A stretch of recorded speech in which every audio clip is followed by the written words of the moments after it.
दोस्तों नमस्कार। VK knowledge electrical में आप सभी का स्वागत है। कंपटीशन एग्ज़ाम्स के प्रीवियस पेपर लेकर हम एक बार फिर उपस्थित हैं। दोस्तों ये पेपर कोचिन शिपयार्ड में इलेक्ट्रीशियन का पेपर है और अभी रिसेंटली 17 दिसंबर 2020 को ये पेपर हुआ है। दोस्तों ये पेपर हो सकता है कि छोटा हो या कम हो, क्योंकि इसमें इलेक्ट्रीशियन ट्रेड थ्योरी से संबंधित मात्र 20 क्वेश्चन है। लेकिन ओवरव्यू के लिए काफ़ी रहेगा कि हम 20 क्वेश्चन से ये समझ पाएंगे कि पेपर का लेवल कैसा रहता है, किस तरह के क्वेश्चन वहाँ पर हमसे पूछे जाते हैं। सभी क्वेश्चन को लास्ट तक आप ज़रूर देखना। साथियों क्वेश्चन केवल इंग्लिश में है, लेकिन हम इनको आसानी से हिंदी में ज़रूर समझ पाएंगे, क्योंकि सिंपल लैंग्वेज है, अच्छे क्वेश्चन भी है। सभी क्वेश्चन को लास्ट तक आप ज़रूर देखना, कारण सहित सभी क्वेश्चन के आपको आंसर बताएंगे। चलिए ज़रा सवाल नंबर 1 है हमारा। एक ट्रांसफॉर्मर में वोल्टेज रेगुलेशन तब नेगेटिव यानी ऋणात्मक होता है जब भार का पावर फैक्टर हो। दोस्तों अल्टरनेटर और ट्रांसफॉर्मर में भार की नेचर 3 तरह की होती है: इंडक्टिव, रेजिस्टिव और कैपेसिटिव। इन्हीं के अकॉर्डिंग भार का पावर फैक्टर होता है। जब इंडक्टिव हो तो भार का पावर फैक्टर लैगिंग, रेजिस्टिव हो तो भार का पावर फैक्टर यूनिटी और कैपेसिटिव हो तब भार का पावर फैक्टर लीडिंग होता है। सबसे बड़ी बात है दोस्तों कि भार के पावर फैक्टर के साथ साथ लोड पर वोल्टेज के मान में भी परिवर्तन आता है। जब भार का पावर फैक्टर लैगिंग हो तो फुल लोड पर वोल्टेज जो है वो नो लोड की अपेक्षा कम होता है। यूनिटी हो तब भी कम ही होता है, लेकिन इतना नहीं होता जितना इंडक्टिव भार पर था। लेकिन जब कैपेसिटिव लोड हो तो फुल लोड पर वोल्टेज नो लोड की तुलना में अधिक होता है। इसलिए जब हम वोल्टेज रेगुलेशन की बात करें तो फॉर्मूला होता है no load minus full load. तो फुल लोड की वोल्टेज ज़्यादा हो गई, इसलिए वोल्टेज रेगुलेशन नेगेटिव आएगा। तब आएगा जब भार का पावर फैक्टर लीडिंग हो। सी ऑप्शन की ओर हमें जाना होगा। नेक्स्ट हमारा सवाल है, ट्रांसफॉर्मर में ओपन सर्किट टेस्ट का पर्पज क्या है। आई थिंक बहुत ईजी क्वेश्चन है, सब कर सकते हैं। कोर लॉस कैलकुलेट करने के लिए होता है। आयरन लॉस, कोर लॉस एक ही बात है। फिक्स लॉस, कांस्टेंट लॉस, कुछ भी बोल सकते हैं अपन, इसके इतने सारे नाम होते हैं। हालांकि जब नो लोड सर्किट का नाम आ जाए ना, तो आप ध्यान रखें, नो लोड सर्किट या नो लोड टेस्ट उस समय कई सारे हम फंक्शन और भी कैलकुलेट करते हैं। मैग्नेटाइजिंग कंपोनेंट की, एक्टिव कंपोनेंट, नो लोड का पावर फैक्टर, नो लोड पर जितने भी कंजप्शन हो रहे हैं वो सब। इसी तरह से शॉर्ट सर्किट की यदि मैं बात करूं तो वो कॉपर लॉस के लिए होता है। नेक्स्ट हमारा सवाल है कि इंस्ट्रूमेंट ट्रांसफॉर्मर जो होते हैं वो एसी सर्किट में किसकी रेंज एक्सटेंड करने के लिए होते हैं। इंस्ट्रूमेंट ट्रांसफॉर्मर होते हैं 2 तरह के, सीटी और पीटी, यानी करंट ट्रांसफॉर्मर और पोटेंशियल ट्रांसफॉर्मर। सीटी सबसे अधिक यूज किया जाता है और ये एम्पीयर मीटर, वाट मीटर और एनर्जी मीटर के साथ काम में लिया जाता है। इसी तरह से पीटी जो है वो वोल्ट मीटर, वाट मीटर, इन सब के साथ काम में लिया जाता है। तो एम्पीयर मीटर, वोल्ट मीटर और वाट मीटर, इन तीनों की रेंज बढ़ाने के लिए हम इंस्ट्रूमेंट ट्रांसफॉर्मर यानी सीटीपीटी का यूज करते हैं। अगला हमारा सवाल है कि इन ए 3 phase induction motor the rotor field rotate. 3 phase induction motor में जो रोटर होता है उसका फील्ड सिंक्रोनस गति पर रोटेट करता है। किसके सापेक्ष रोटेट करता है? सिंक्रोनस गति से तो कम गति पर ही करता है, लेकिन जो सिंक्रोनस गति ns होती है वो स्टेटर की कहलाती है। ठीक है, सिंक्रोनस गति के तुलना में ही विद रेस्पेक्ट लिखा है ना, यानी सिंक्रोनस गति के कंपैरिजन में, के संबंध में घूमता है। तो स्टेटर की जो स्पीड होती है उसको सिंक्रोनस गति कहा जाता है। रोटर का जो स्पीड होता है वो इस सिंक्रोनस गति से थोड़ा सा कम होता है, जिसका कारण हम स्लिप को मानते हैं। अगला हमारा सवाल है कि बड़े रेफ्रिजरेटर के लिए कौन सी इंडक्शन मोटर जो है वो सूटेबल रहेगी। दोस्तों क्लास के अकॉर्डिंग भी इंडक्शन मोटरों के 6 प्रकार होते हैं और मैंने कई बार इस तरह के क्वेश्चन आपको करवाए भी है। जो क्लास सी होती है वो बड़े रेफ्रिजरेटर के लिए इम्पोर्टेंट रहेगी। बेटर स्टार्टिंग टॉर्क और कम स्टार्टिंग धारा होती है इस मोटर की। अगला हमारा सवाल है कि zero power factor method of alternator is use to. Alternator का जो शून्य पावर फैक्टर होता है वो, दोस्तों इस ऑप्शन में से मैं सहमत नहीं हूँ। इन्होंने साथ में लिखा हुआ है, आंसर दिया है एफिशिएंसी, लेकिन जीरो पावर फैक्टर मेथड जो है वो एमएमएफ मेथड भी कहलाता है और ये वोल्टेज रेगुलेशन ज्ञात करने की विधियाँ हैं अल्टरनेटर में। जैसे पोशियर ट्राइंगल हो गया, पढ़ा था ना हमने, पोशियर त्रिभुज, एमएमएफ मेथड, इम्पीडेंस मेथड, कई तरह की विधियाँ थी, अमेरिकन स्टैंडर्ड मेथड भी था। तो ये सब अल्टरनेटर में वोल्टेज रेगुलेशन ज्ञात करने की विधियाँ है, ना कि एफिशिएंसी। अगला हमारा सवाल है कि for parallel operation of alternator must have. Alternator के समांतर प्रचालन के लिए क्या होना चाहिए? उनकी वोल्टेज रेटिंग समान होनी चाहिए, यानी टर्मिनल वोल्टेज, फ्रिक्वेंसी बराबर होनी चाहिए और फेज सीक्वेंस एक जैसा होना चाहिए। अगला हमारा सवाल है कि सिंगल फेज इंडक्शन मोटर की निम्न में से कौन सी एक विशेषता होती है? तो सिंगल फेज मोटरें कभी सेल्फ स्टार्ट नहीं होती, हम सब जानते हैं। बी ऑप्शन की ओर हमें जाना है।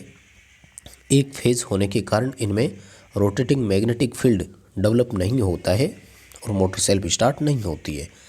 फिर हम इसमें फेज को स्प्लिट करते हैं, जिसके हमारे पास 3 मेथड होते हैं, रेजिस्टेंस विद रेस्पेक्ट इंडक्टेंस, या फिर कैपेसिटर, या फिर शेडिंग रिंग।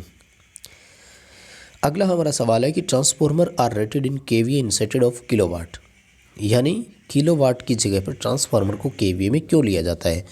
दोस्तों इन्होंने तो इसका सी ऑप्शन दिया है, लेकिन अकेला सी ही नहीं, एक्चुअल में यहाँ पर ए ऑप्शन भी सही है। वास्तव में ये दोनों रीजन है। बाहर का पावर फैक्टर भी हम नहीं जानते कैसा होता है, इसलिए रेटिंग कभी किलोवाट में नहीं हो सकती। दूसरा, जो लॉसेज होता है वो वोल्टेज और करंट पे डिपेंड, कौन सा? आयरन लॉस वोल्टेज पे डिपेंड करता है, कॉपर लॉस करंट पे डिपेंड करता है। इसलिए इस ट्रांसफार्मर को जो कंज्यूमर है वो किस तरह से यूज करेगा, वो उसका सेकेंडरी साइड में एम्पीयर या वोल्ट कैसा रखने वाला है हमें नहीं पता, इसलिए ट्रांसफार्मर की रेटिंग को केवीए में दिया जाता है। तो इसके ए और सी दोनों सही है। यदि ऑब्जेक्शन आप लगा सकते हो तो इन दोनों क्वेश्चन में आप ऑब्जेक्शन लगा सकते हैं। एक जो मैंने ऊपर पहले आपको बताया था, zero power factor method alternator वाला, एक ये वाला। अगला हमारा सवाल है कि सिंक्रोनस मोटर में रोटर कॉपर लॉस जो होता है वो किसके द्वारा खपत करवाया जाता है? तो रोटर को हम सिंक्रोनस मोटर में डीसी देते हैं, इसलिए रोटर में जितना भी कॉपर लॉस होता है वो डीसी सोर्स की ही हानि होती है हमेशा, क्योंकि सिंक्रोनस मोटर का रोटर तो अलग से जुड़ा हुआ है सप्लाई के साथ। अगला हमारा सवाल है कि समांतर क्रम में 2 बल्ब लगे हुए थे, एक उनमें से फ्यूज हो गया तो दूसरे बल्ब के साथ क्या होगा? कुछ भी नहीं होगा, वो अपने पोले की पोजीशन के अनुसार प्रकाशित होता रहेगा। बी ऑप्शन आएगा। The other bulb continues to glow with the same brightness, पूरी चमक के साथ लगातार वो चलता रहेगा, क्योंकि समांतर सर्किट है ना, सभी पृथक स्वतंत्र परिपथ होते हैं, वो एक दूसरे से प्रभावित नहीं होते हैं। हालांकि परिपथ के टोटल करंट और टोटल रेजिस्टेंस में ज़रूर प्रभाव पड़ता है, लेकिन किसी व्यक्तिगत शाखा पर इसका कोई प्रभाव नहीं होता।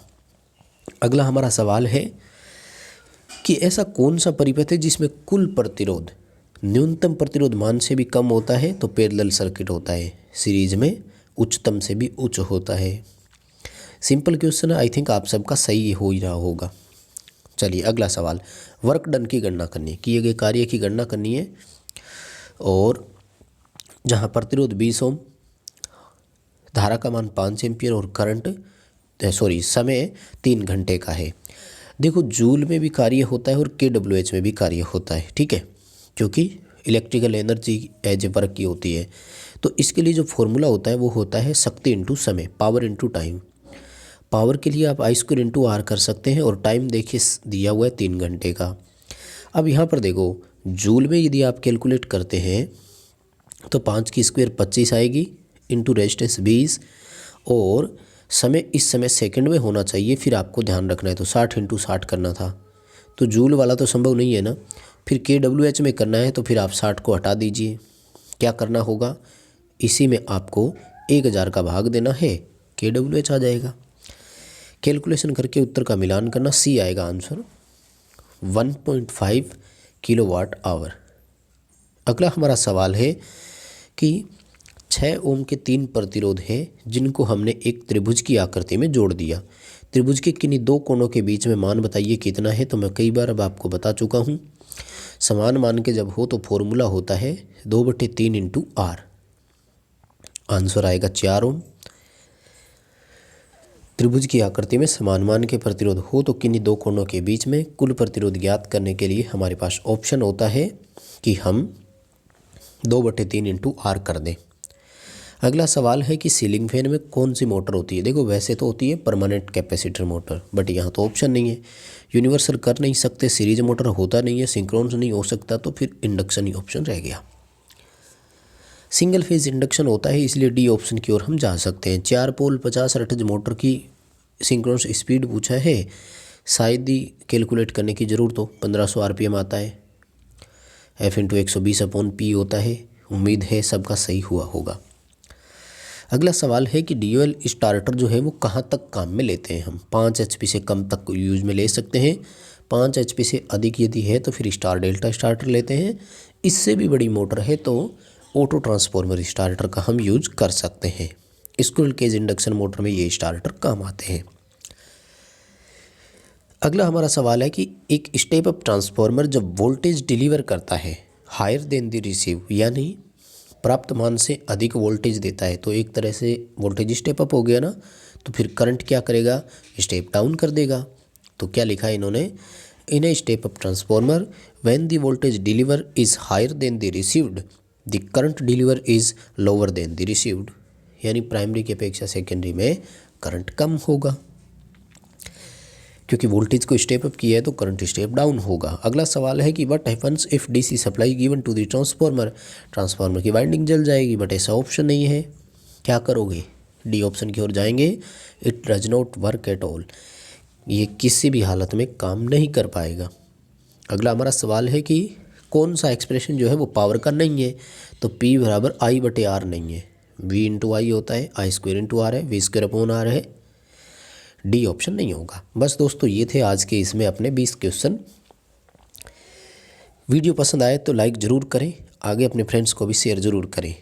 आप हमारे चैनल पर नए हैं तो चैनल को सब्सक्राइब ज़रूर करें।